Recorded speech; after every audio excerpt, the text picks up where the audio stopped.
नाखूनों का ऊपर उठ जाना, अंचोलाइसिस, ये ऐसी कैफियत है जिसमें नाखून ऊपर को उठ जाता है।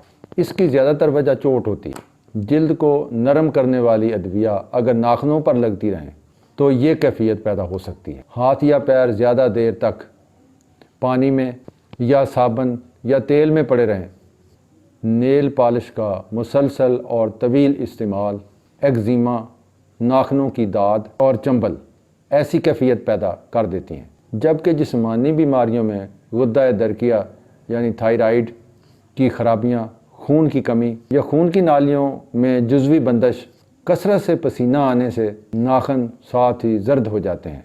जिन लोगों के हाथ अक्सर गीले रहते हैं, ख़ास तौर पर अल्कली नोयत के मरकबात, खून और लाहमियात की कमी की वजह से नाखून भुरभुरे होकर जल्द टूटने लगते हैं। उंगलियों का मोटा हो जाना यानी क्लबिंग, इसमें नाखून चौड़े हो जाते हैं। ये कैफियत फेफड़ों की बीमारियां और दिल की वो बीमारियां जिसमें खून की सफाई मुतासर होती है, जिगर की खराबियां और उसका सिकुड़ जाना, बड़ी आंत में ज़ख्म, खून की कमी और गुद्दा दरकिया की बीमारियों में होते हैं। नाखूनों पर लंबाई के रुख लकीरों का पड़ना बीमारी नहीं, अलबत्ता चौड़ाई के रुख पड़ने वाली लकीरें एक्जिमा, जोड़ों के दर्द और चंबल के मर्ज में हो सकती। खसरा, नमूनिया, दिल की बीमारियों और चोटों के बाद भी लकीरें पड़ सकती हैं और नाखूनों का बढ़ना रुक जाता है।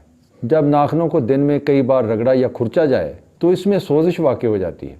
घर का काम करने वाली ख़वातीन में सफाई किए सफूफ या पाउडर, बर्तन धोने के लिए केमिकल्स नाखून और गोश्त के संगम पर ख़राबियाँ पैदा कर सकते हैं और जलन पैदा करके जरासीम के दाखिल होने का रास्ता बना देते हैं।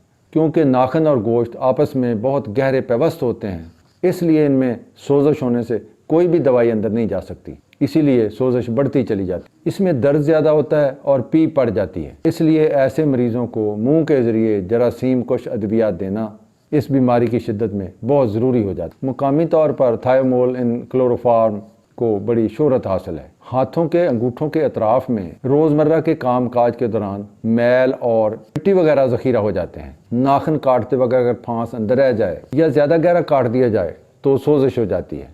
ऐसी सूरत हाल में जैतून के तेल में मेहंदी, सातर फारसी और लुबान डालकर इसे उबाल लें। इस तेल में रुई भिगोकर मुतासरा जगह पर रख कर ऊपर पट्टी बांध दें। दूसरे ही दिन वर्म उतर जाएगा। 5 दिन तक ये अमल दोहराएं, किसी दूसरी दवाई की ज़रूरत बाकी नहीं रहती और मुकम्मल शफा हो जाती है। वरना अगर पी पड़ जाए तो फिर इसे कट लगाकर निकालना ज़रूरी हो जाता है।